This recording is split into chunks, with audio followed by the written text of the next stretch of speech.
मेंदूचं आरोग्य चांगलं ठेवणं हे शरीराचं एकूण आरोग्य टिकवण्यासाठी अत्यंत महत्त्वाचं असतं.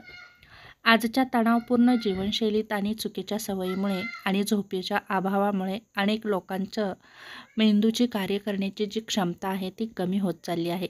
जसं की विस्मरण, चिडचिड, निर्णय घेण्यात अडचण, थकवा यासारख्या समस्या निर्माण झालेल्या आहेत.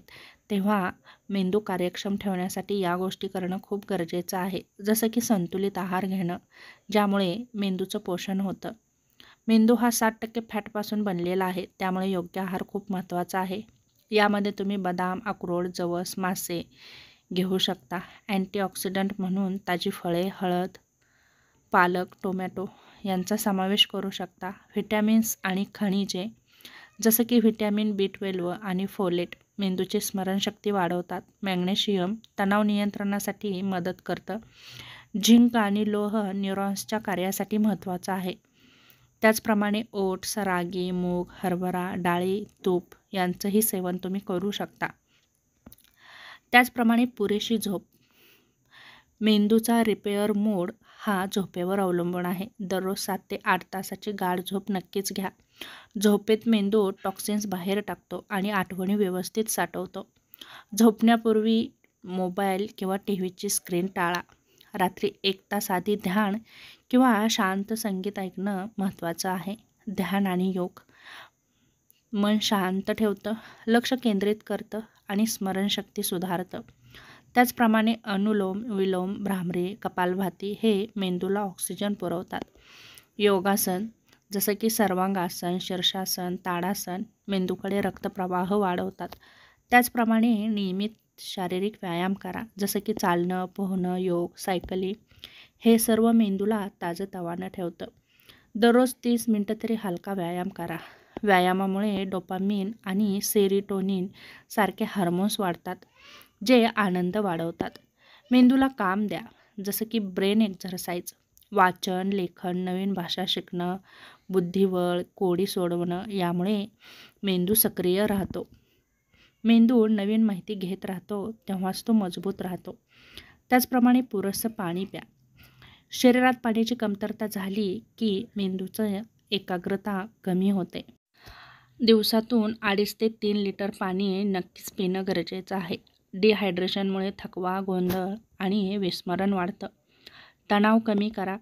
दीर्घकाळ तणाव मेंदूतील हिप्पोकॅम्पस भागावर परिणाम करतो, जो स्मरणशक्ती नियंत्रित करतो.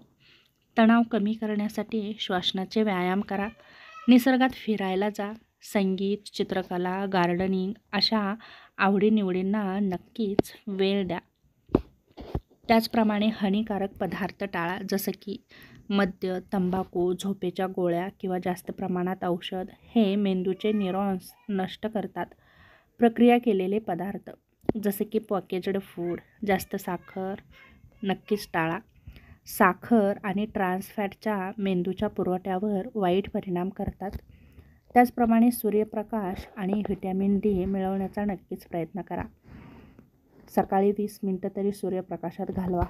व्हिटॅमिन Dचं योग्य प्रमाण मेंदूतील न्यूरोट्रान्समीटर कार्यासाठी महत्त्वाचं असतं. त्याचप्रमाणे सामाजिक संपर्क ठेवा. मित्र, कुटुंब यांच्याशी संवाद ठेवा.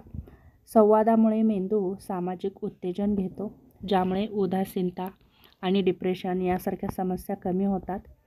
मेंदूसाठी उपयोगी अशा वनौषधी आहेत, जसं की ब्राह्मी स्मरणशक्ती वाढवते, शंखपुष्पी मानसिक शांती देते, अश्वगंधा तणाव कमी करते आणि मेंदूला शक्ती देते.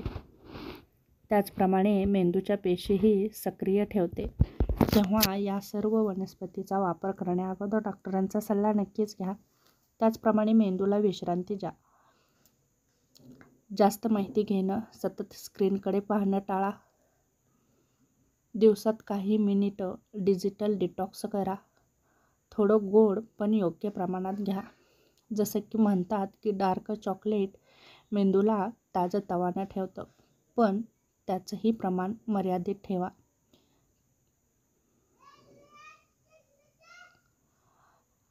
त्याचप्रमाणे सकारात्मक विचारसरणी ठेवा. सकारात्मक विचार मेंदूत नवे न्यूरल पथ तयार करतात, दररोज 5 मिनिट कृतज्ञतेचा सराव करा. मेंदूला शांत ठेवतो. नियमित आरोग्य तपासणी करा. मेंदूवर परिणाम करणारे आजार जसे की मधुमेह, उच्च रक्तदाब, कोलेस्ट्रॉल, थायरॉईड यांना नियंत्रित ठेवा, कारण हे आजार मेंदूच्या रक्तपुरवठ्यावर परिणाम करतात. मेंदू निरोगी ठेवण्यासाठी 3 सूत्र लक्षात ठेवा, जसं की संतुलित आहार, शांत मन आणि सतत शिकण्याची सवय. यामुळे नक्कीच आपला मेंदू ताजातवाना राहतो, उत्साही राहतो आणि सक्रिय राहतो. यासाठी वरील दिलेल्या टिप्स नक्कीच फॉलो करणं गरजेचं आहे. जर तुम्ही या टिप्स फॉलो केल्या तर नक्कीच तुमचा मेंदू सक्रिय राहू शकतो आणि त्याचं आरोग्यही चांगलं राहू शकतं. सध्याच्या युगामध्ये मेंदूचं आरोग्य चांगलं राहणं खूप गरजेचं आहे. तरच आपण सर्व प्रक्रिया सुरळीतपणे पार पाडू शकतो, अन्यथा नाही.